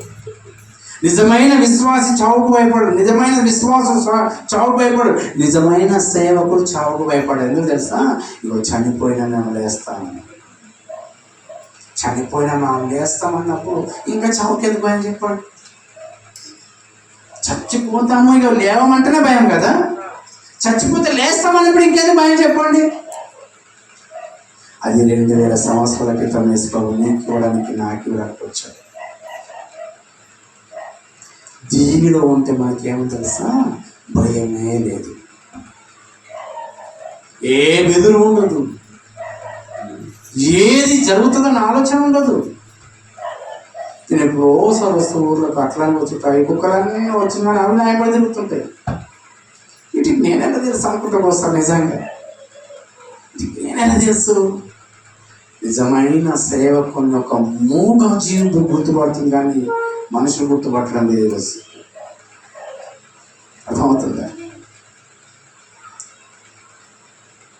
ఆలోచన చేస్తుంది. ఎందుకంటే ఎప్పుడు ఏమిస్తానని వేసుకోవారు? నిత్య జీవం 2000 సంవత్సరాల క్రితం ఇస్తున్నాడు. కానీ ఈరోజు నిత్య జీవం కోసం సన్నిధానికి వచ్చేవాళ్ళు ఎవరన్నా చెప్పండి? నిత్య జీవం కావాలని కోరుకున్న వాళ్ళు ఎవరన్నా చెప్పండి? ఇదిగో సంఘానికి వచ్చిన తర్వాత ఇదిగో నువ్వు బయట మాట వింటలేవు, నువ్వు బయట ఇంట్లో వింటలేవు, బయట నువ్వు పడడం లేదు. కాబట్టి చర్చికి వచ్చిన తర్వాత నన్ను నీ అహంకారం తగ్గించుకోవాలి, నీ పొగరు తగ్గించుకోవాలి, నీ కోపాన్ని తగ్గించుకోవాలి. ఇవన్నీ తగ్గించుకోవడానికి ఇక్కడ రమ్మంటే ఇక్కడ కూడా వింటలేవు. నిన్ను అనగానే నన్ను అంటావా అని ఇంకో సంఘానికి వెతుకుంటున్నారు. అనని సంఘం ఇంకో చెప్తుంటారా? అనే సంఘంలో రారు, అనని సంఘానికి గుంపులుగా కూడిపోతారు. ఎందుకు తెలుసా? అక్కడ ఏమన్నారు కదా, మన పాపాన్ని ఎత్తి చూపొద్దు, మన తప్పును ఎత్తి చూపొద్దు, మనం చేసే పని కోసం చెప్పొద్దు, మనం చేసే లక్షణాల గురించి చెప్పొద్దు. అవన్నీ చేయనప్పుడు మనకేమనిపిస్తుంది తెలుసా? అక్కడ ఎంత డబ్బైనా ఇస్తాం, మనల్ని మెచ్చుకుంటారు కదా, అక్కడ ఎంతైనా చేయగలుగుతాం. కానీ తిట్టే దగ్గర అనే దగ్గరికే రావాలి. సంఘానికి మన గురించి చెప్పే సంఘానికి రావాలి, మన గురించి తిట్టినట్టు చెప్పే సంఘానికి రావాలి, మన గురించి కొట్టినట్టు చెప్పే మాటలు సంఘానికి రావాలి. ఎందుకు తెలుసా? అలా చెబుతుంటే మన జీవితం ఎప్పటికీ బాగుపడుతుంది. అలా వినడానికి ఎవరు వస్తున్నా చెప్పండి? ఈరోజు ఆయన ఏం చేస్తాడు? ఆశ చెప్తున్నాను, కూర్చో గంటలు గంటలు మాట్లాడు, ఎవడో గెలిచింది నువ్వు కూర్చొని మాట్లాడుకో. అర్థమైందా? ఎవరో తిట్టుకున్నారు, ఆయన కోసం గంటలు మాట్లాడతాం, కూర్చొని మాట్లాడతాం. చర్చిలో అంటే చెప్తారా? అమ్మ ఎందుకు అంతసేపు చెప్తారా? అట్లా 10 నిమిషాలు 20 నిమిషాలు అంతే. ఆనందం నీకు అర్థమైతే ఎందులో తెలుసా? ఇక్కడ కూర్చొని పోతున్నావు అంటే నువ్వేం చేస్తున్నావు తెలుసా? చావు లేని జీవితాన్ని పొందుకోవడం పోతున్నావు. ఇక్కడ నువ్వు భయపడుతూ బ్రతుకుతున్నావు కదా, ఆ భయం లేని నిజంగా ధైర్యవంతులుగా వెళ్ళిపోతున్నావు. ఇక్కడ వచ్చి ఏం నేర్చుకుంటున్నాం? ఏం చెప్పుకుంటున్నాం? వచ్చాము, ఈస్టర్ వచ్చింది, అందరు డబ్బులు వేయండి, పెట్టుకున్నాం, వండుకుందాము, తిందాము. ఈ తిండి కూరన్నా ఎప్పుడు? ఇందులో గొడవలు, ఇందులో తిట్టుకోవడాలు, ఇందులో కొట్టుకోవడాలు, ఆడికి లేడు ఈడికి లేడు, వానికి కూర్చు మీద కూర్చోబెట్టావు, నన్ను కూర్చోబెట్టలేవు, నన్నెందుకు విలువలేవు, నీవెంత తీసుకున్నావు, నీవెందుకు ఇలేవు, ఇవన్నీ గొడవలు ఉన్నాయి లేదా? ఈ దానికోసం మనం గుడ్ ఫ్రైడే ఎందుకోసం ఈస్టర్ ఎందుకు చేస్తున్నాం చెప్పండి? దాని వాక్యం అర్థమవుతుందా? సంఘంలో చనిపోయి లేచాడు. ఎందుకు లేచాడు చెప్పు? ఈ దాంట్లో ఏముంది చెప్పు? ఆనందం ఉంది. ఆ ఆనందం ఎవరికి ఇస్తాడు? మనకిస్తానంటాడు. అది రావాలంటే ఏం చేయమంటున్నాడు? పాప జీవితం కనిపించదు అంటాడు. అది కప్పు పెట్టుకొని నటన వేస్తూ వేషం వేసుకుంటూ అక్కడ తిరుగుతున్నామంటే ఎందుకు ఈ జీవితం చెప్పండి? అర్థమని చెప్తున్నారు. అస్సలు ఈ పండుగలు అంటేనే కొత్త నిబంధనలు ఎక్కడ కనిపించామా? కానీ పెట్టేశారు పండుగ. ఒక్కనే ఒకసారి చూడండి, శుక్రవారం చనిపోయినట్టు కనిపించదు, ఇగో డిసెంబర్ 25 పుట్టినట్టు కనిపించదు, ఈస్టర్ ఈ దారి కానీ పెట్టినట్టు కనిపించదు. కానీ మనం అలవాటు చేసేస్తాం. ఎంత మోసంలోకి వెళ్ళిపోతుంది దినదినం కంటే. నిజంగా పిల్లగా ఎంత ఎదిగిపోతుంది చూడండి. ఈరోజు మళ్ళీ ర్యాలీలు. ఏం ర్యాలీలు? Run for Jesus. అంతకుముందు ఎవరైనా చేస్తారా ఇలాంటి పనులు చేస్తారు లేదా? చేశారు లేదా? అంబేద్కర్ జయంతికి తిరిగిన వాళ్ళు ఉన్నారు, హనుమాన్ జయంతికి అలా పెట్టుకొని తిరిగిన వాళ్ళు ఉన్నారు. తిరగారు లేదా? ముస్లింలు తిరిగారు. మళ్ళీ ఎవరిని కాపీ కొట్టావు నువ్వు? ఎవరికి కాపీ కొడుతున్నావు నువ్వు? ముస్లింలను కాపీ కొడుతున్నావు, హిందువులను కాపీ కొడుతున్నావు, అందరినీ కాపీ కొడుతున్నావు. మీరు తిరిగితే మేము తిరగలేమని ఈరోజు మనం తిరుగుతున్నారు. ఎవరికి కాపీ కొడుతున్నావు? ఏం చెప్తున్నావు అసలు? సమాజం అలా చేసినప్పుడు అలా కోపం వస్తా లేదా? అడ్డుపడతారు లేదా? మరి ఆయన వచ్చి గొడవలు అవుతాయి లేదా? అయినప్పుడు వీళ్ళు ఏమొస్తాయి? మత ఘర్షణలు వస్తాయి లేదా? మళ్ళీ మనం ఏమంటే చేస్తాం, మా క్రైస్తవులను మీరు ఇది చేస్తారు. మరి నాయన వాళ్ళకి అర్థమైతే ఇవో చచ్చిపోతే లేపుతా ఇలాంటి మాటలు చెప్పుకోవాలి. ఎవరంటారు వాళ్ళు? చెప్పండి. అడ్డుపడతారా? వాళ్ళు చేసే పద్ధతులు, వాళ్ళు చేసే ఆచారాలు, వాళ్ళు చేసే క్రియలు మనం చేస్తున్నాం. అందుకనే మనం అంటే వాళ్ళకు కోపం వస్తుంది, విరక్తి వస్తుంది. చేస్తారు లేదు ఈరోజు ఊళ్ళో అంతా తిరిగి హైదరాబాద్ అంతా రన్ ఫర్ చేస్తాను. ఏం వేసుకున్నారు? టీ షర్ట్ వేసుకున్నారు, టోపీలు పెట్టుకున్నారు. హైదరాబాద్ అంతా తిరగాలి కదా. వాళ్ళు తిరిగితే ఇప్పుడు ఏమన్నా అన్నారు అనుకో, మీరేం తిరుగుతున్నా అంటే వాళ్ళు తిరిగితే మేము తిరుగుతుంది ఏం తప్పని మళ్ళీ వీళ్ళు రూల్స్ మాట్లాడతారు అక్కడ. మరి ఆయన ఎందుకు యేసుప్రభు వచ్చాడు, ఎందుకు ఈస్టర్ చేసుకున్నావు, ఎందుకు గుడ్ ఫ్రైడే చేసుకున్నావు చేయమని నీకేమన్నా అర్థమైతే చెప్తావా? పరిగెత్తుకుంటూ తిరుగుతావు ఇలా? అమ్మ అర్థమవుతుందా? పరిగెత్తుకుంటూ తిరుగుతావా? వాక్యం చెప్తావు అర్థమైతే? వాక్యం చెప్తాం మనం. ఎక్కడ వాక్యం ఉంటుంది? అందులో మళ్ళీ బులోట్లు బడ్ బడ్ బడ్ బడ్ బడ్ బడ్ అనిపించుకుంటూ పోవాలి, అందులో కేకలు వేసుకుంటూ పోవాలి, అందులో చప్పుడు చూడు, అందులో కేకలు చూడు, మేము ఎంతమంది వచ్చామని వీడియోలు చూడు, మళ్ళీ స్టేటస్లు చూడు, మళ్ళీ యూట్యూబ్లలో ఛానల్స్ చూడడం. ఇదంతా ఎందుకు చెప్పు? యేసుప్రభు వచ్చిన లక్షణం నీకు తెలియలేదు. యేసుప్రభు ఎందుకు వచ్చాడో తెలియదు, ఎందుకు చనిపోయాడో తెలియదు, ఎందుకు లేస్తున్నాడో తెలియదు, నీకు ఏం సంతోషం ఇస్తానో తెలియదు, ఏం ఆనందం ఇస్తానని చెప్పి తెలియదు. మరలా చెప్పుదు ఆనందించుడు, మరలా చెప్పుడు ఆనందించుడు, మరలా ఆనందించుడు. ఆనందం ఎందులో ఉందంటే ఈ ప్రపంచంలో దేనిలో లేని ఆనందం ఏం తెలుసా? చావు నీకు ఉండదు, చనిపోతే నేను లేపుతాను, ఆ ఆనందాన్ని నీకు ఇస్తాను. దీనికి మించిన ఆనందానికి ఇంకేం కావాలి? నాకేం కావాలి? ఆయన రాజ్యంలోకి వచ్చిన వానికి ఏమి ఇస్తానమ్మా? నిత్య జీవం ఇస్తానన్నాడు. ఆ రోజు యూద ఒక్కడే ముద్దు పెట్టుకున్నాడు, కానీ ఈరోజు మనం అందరము యేసుప్రభు ముద్దు పెట్టుకొని వెళ్ళిపోతున్నాం. ఇక్కడ వస్తున్నాము, ఒక ముద్దు ఇస్తున్నాము, బయటకు వెళ్ళిపోతున్నాం. ఈరోజు చర్చిలోకి వచ్చే వాళ్ళందరూ అలానే వస్తున్నారు. ఆ రోజు ఒకటే యూద ఉన్నాడు. ఈరోజు ప్రపంచంలో 400 కోట్ల మనుషులు యూదాలే ఉన్నారు. ఒక్కనే ఎంత ఇబ్బంది పడ్డాడు యేసుప్రభు. ఈరోజు ఇంతమందితో ఇంకెంత ఇబ్బంది పడుతున్నారు మన రక్షణలో.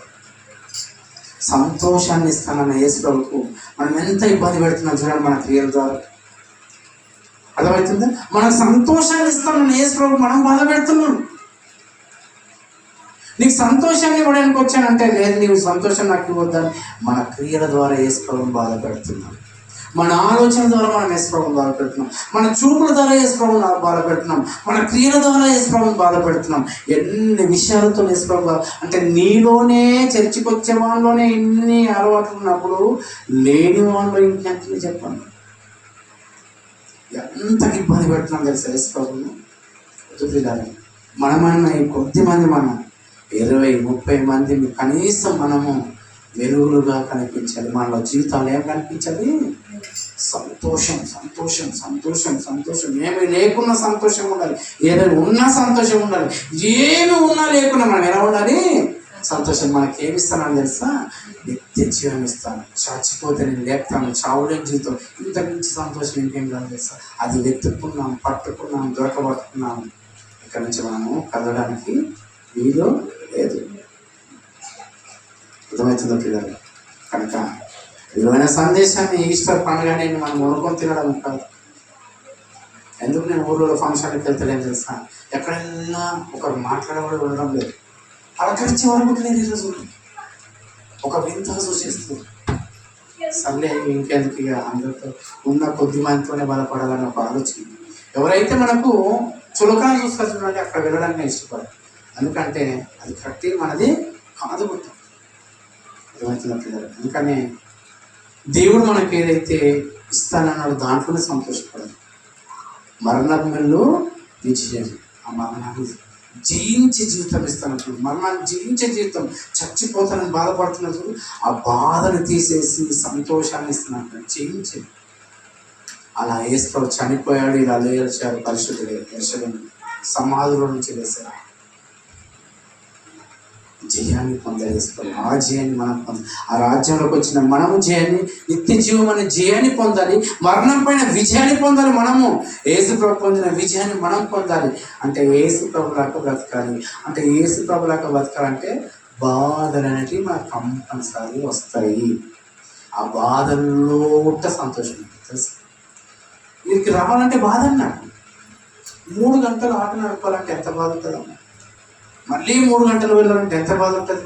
కానీ ఈ బాధలు నాకేమిస్తా తెలుసా? సంతోషం. ఆ సంతోషం ఏం తెలుసా?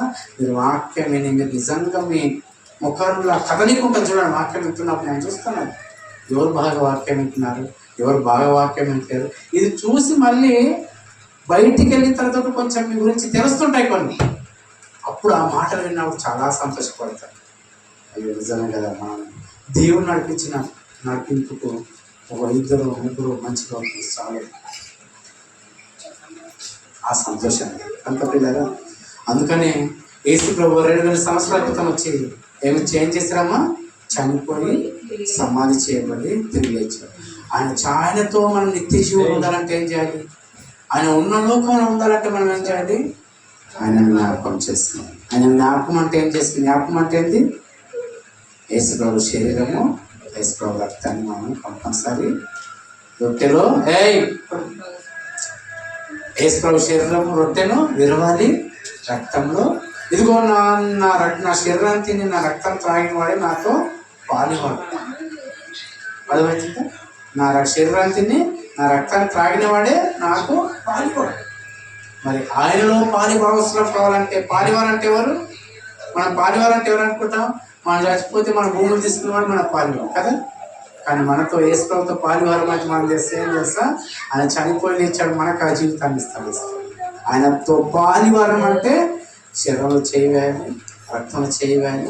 ఇది వేసిన తర్వాత ఈరోజు నిజంగా కొన్ని సందర్భాల విషయంలో ఒక మాట చెప్పేసి ముగించేస్తాను. సర్లే వద్దులే, అది మా కుటుంబ సమస్య, వదిలే. ఎందుకంటే అందరూ బాగా అయిపోయాము అన్నప్పుడే వాక్యం. ఎందుకో ఈరోజు యేసు ప్రభు వారి శరీరం చేస్తుంది, శరీరం రాక్షరసం నేనే చేస్తాను కదా. చేసేటప్పుడు ఒకటేసారి అన్నపైకి ఒక థాట్ వెళ్ళిపోయింది, ఒక ఆలోచన వెళ్ళిపోయింది. మరి ఇంత వాక్యం చెప్తున్నావు, ఇంత అటు చెప్తున్నా, నీ అన్నం రక్షించుకోవాలని ఆలోచన లేదని ఒక ఆలోచన వచ్చేసింది. నీ అన్న గురించి నేను చెప్పాలని ఆలోచన లేదని ఒక సగం ఆలోచన వచ్చేసింది. నిజమే కదా అని ఒక థాట్ వచ్చేసి ఆ రొట్టె చేస్తూనే ఫోన్ తీశాను. ఫోన్ చేస్తే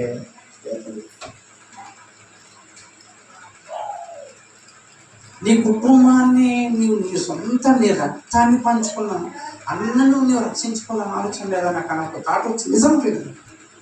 యేసు ప్రభు శరీరం చేస్తున్నప్పుడు ఇంట్లో నిజమే కదా. ఇన్ని రోజులు అని చెప్తే మాట వినడు, అని చెప్తే అలానే ఉంటాడు. ఆయనతో మనకేంది, వింటే వినని పోతే పోనీ అని ఒక ఆలోచన ఉంటే నేను. కానీ ఈరోజు మాత్రం ఏమనిపించింది తెలుసా? అన్న బాధలో ఉంటే తమ్ముడు సహాయం చేయాలని ఆలోచన మర్చిపోయాను. విజయ్ ఒంటరిగా తిరుగుతున్నాడు, కుటుంబం అంతా వెళ్ళిపోయింది, భార్య వెళ్ళిపోయింది, పిల్లలు వెళ్ళిపోయారు, ఒంటరిగా ఉన్నాడు. ఆ ఒంటరి వానికి నీకు తోడుగా ఉండాలని ఆలోచన వచ్చింది. నువ్వు సహాయం చేయవా? మాట చేత సహాయం చేయవా? ఏదన్నా చేసి నువ్వు సహాయం చేయవా? బెక్కు మనం ఒక్కరు తిరుగుతుంటే నీకు ఏమనిపిస్తలేదా? బాధ అనిపిస్తలేదా? నీకు అనిపించింది మనసులో నిజంగా ఆ మాటలు అర్థమవుతున్నాడు. చురుకు అనుకుంటే గుండెలో వెంటనే ఫోన్ చేశాను, కానీ చెప్పలేదు. ఇప్పుడు వచ్చేటప్పుడు ఫోన్ చేశాను, వస్తే ఊరు తీసుకొస్తాను. ఏం బాధ, కష్టాలు పంచుకుంటాను, ఇబ్బందులు తోడవుతాను. అయిన కాడికి సహాయంగా హెల్ప్గా చేయాలని ఆలోచన వచ్చింది. అర్థమైన పిల్ల, ఈ ఆలోచన మన కుటుంబంలో ఎవరూ దూరం అయిపోతున్నా నాకు అందరికీ రావాలి ఆలోచన.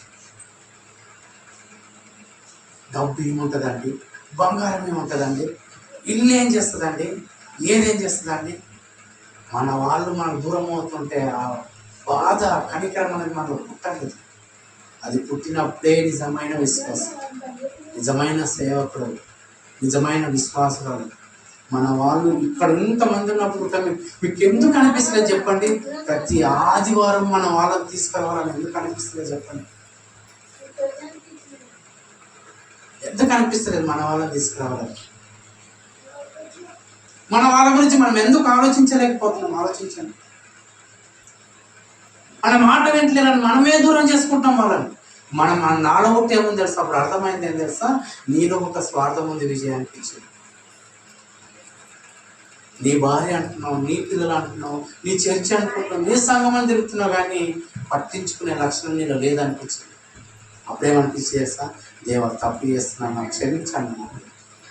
అందుకని వచ్చేటప్పుడు బయట 2-3 సార్లు ఫోన్ చేశాను. లేకపోతే వస్తే ఏదన్నా చెప్పి తీసుకొద్దాం అంటే ఎందుకు తెలుసా? ఏం బాధలు ఉన్నాయి చెప్పు, అయినా ఇక్కడ నేను కూడా చేస్తాను, నేను కూడా సాయం చేస్తాను. అన్నదమ్ముల ప్రేమ అదే కదా. భూములు పంచుకోవడం, కొట్టుకోవడం, తిట్టుకోవడం కాదు అన్నదమ్ముల ప్రేమ.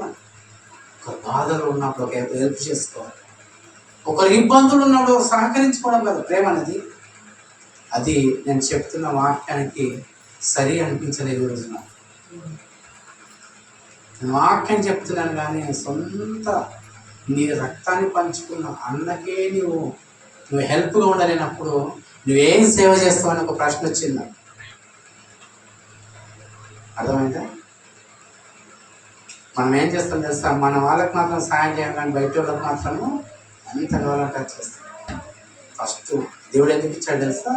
అన్నని కానీ, తమ్ముని కానీ, అక్కని కానీ, చెల్లెని కానీ, నాన్నని కానీ, అమ్మని కానీ ఎందుకు ఇచ్చాడు తెలుసా? ఏదన్నా అయితే మీరు అందరూ కలిసి కట్టిగా ఉండాలి.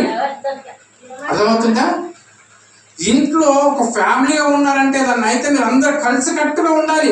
ఒక్కరికి ఏమైనా జరిగితే మీరు అందరు గుంపు కావాలి అని. అందుకనే అన్ననిచ్చాడు, తమ్మునిచ్చాడు, అక్కనిచ్చాడు, చెల్లెనిచ్చాడు. శరీర సంబంధం అనేది శరీరానికన్నా ఇబ్బంది అవుతుందంటే అందరు కలిసి ఒక గుంపుగా కూడుకోవాలి, అంతే. ఇక అది ఇప్పుడు ఈ రోజులో కనిపిస్తుందా అమ్మ? అది రోజులో కనిపిస్తుందా?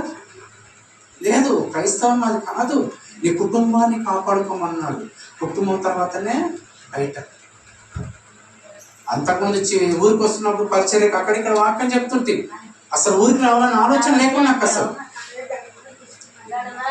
ఊరికి రావాలని అసలు నిజంగా ఇక్కడ పరిచర్య చేస్తానని కూడా నాకు ఆలోచన లేకుండే. ఎక్కడెక్కడో వెళ్ళి వాక్యం చెప్తుంటే ఒక సేవకుడు ఏమని తెలుసా? సువార్త మీరు బాగా చెప్తారు బ్రదర్, మీ అమ్మ రక్షింపబడ్డదంటే లేదంటే ఫస్ట్ మీ అమ్మ పోయి వాక్యం చెప్పుకోవాలి. నీ కుటుంబం రక్షింపబడలేదు, నీ కుటుంబం రక్షించుకోవాలి. ప్రపంచమంతా కాదు. ఫస్ట్ నీ రక్త సంబంధాన్ని నువ్వు రక్షించుకోలేనప్పుడు బయటి వాళ్ళని ఎలా రక్షిస్తావు అంటే నటనాది. అర్థమవుతుందా? మన వాళ్ళని మనం రక్షించుకోలేమన్నప్పుడే మనం ఏమైపోయింది? వేరే వాళ్ళని రక్షించడానికి వెళ్తున్నామంటే అది ఏమైపోయింది? నటన. అది నాలో ఉంటే కనిపించింది ఈరోజు.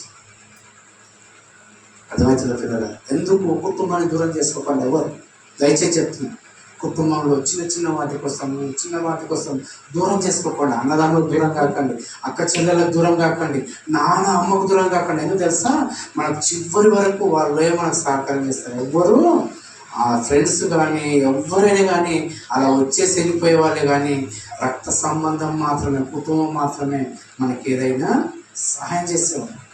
ఉన్నా లేకుండా ఆలోచి ఉంటారు. మనకి ఏదైనా ఉంటారు లేదా? బయట వాళ్ళు వస్తే అలా చూసి వెళ్ళిపోతారు. మన వాళ్ళు ఏం చేస్తారు తెలుసా? వచ్చి అక్కడ కూర్చుంటారు, ఏం డబ్బు లేకున్నా అలా ఉంటారు, అంతే కదా. అందుకని రక్త సంబంధాన్ని దేవుడు పెట్టాడు, కుటుంబాన్ని దేవుడు అందుకని ఇచ్చాడు. దయచేసి అందరి కుటుంబాల్లో ఉన్న ఈ విధంగా అందరం ప్రార్థన చేసుకోండి. ఎందుకు ఈ రోజులు ఏం కూడా ఉందామని తెలిసిన తర్వాత కూడా ఒక చిన్న డబ్బు కోసం, భూముల కోసం, ఆస్తుల కోసం ఎందుకు చూస్తామండి? వద్దు మనకది. ఓకేనా? బలలో చేయి వేస్తున్నప్పుడు అందుకని నాకు అర్థమైంది ఏం తెలుసా? నువ్వు అర్పణ కాడికి వచ్చినప్పుడు మొదట నీ సహోదరు దగ్గర ఏం చెయ్యి? క్షమాపణ పొందాలనిపించింది. రొట్టె చేస్తున్నాను, క్షమాపణ పొందాలనుకున్నాను, ఫోన్ చేసి లేకపోలేదు. పిల్లలని దేవుడు కనికరించాలి, ఆయన కూడా మనసు మార్చాలి, నేను కూడా మనసు మార్చుకోవాలి. కుటుంబం అంతా ఐక్యత. అంటే దేవుని కుటుంబం అనేదే ఐక్యతగా ఉండాలి, ఒకరినొకరు అర్థం చేసుకోవాలి, ఒకరినొకరు ప్రేమించుకోవాలి. ఆ ప్రేమ నుంచి వచ్చేది నిత్య జీవం. యేసుప్రభు వారు నువ్వెంత వాక్యం చెప్పేవాళ్ళు చూడడు, నువ్వెంత మందిని ప్రేమించుకోవాలని చూస్తావు. అర్థమవుతుందా? నువ్వు ఎన్నిసార్లు బైబిల్ చదివేవాడిని చూడడు, నువ్వెంతగా ప్రేమించావని చూస్తావు. నువ్వు ఎన్నిసార్లు ప్రార్థన చేసావని చూడడు, నువ్వెంతగా ప్రేమించావని వర్తనాన్ని చూస్తావు. నువ్వెన్నిసార్లు సువార్త డబ్బులు ఇచ్చావని చూడడు, నీ భార్యను ఎంతగా ప్రేమించావని చూస్తావు. అర్థమవుతుందా? యేసుప్రభు చూసేది ఏం తెలుసా?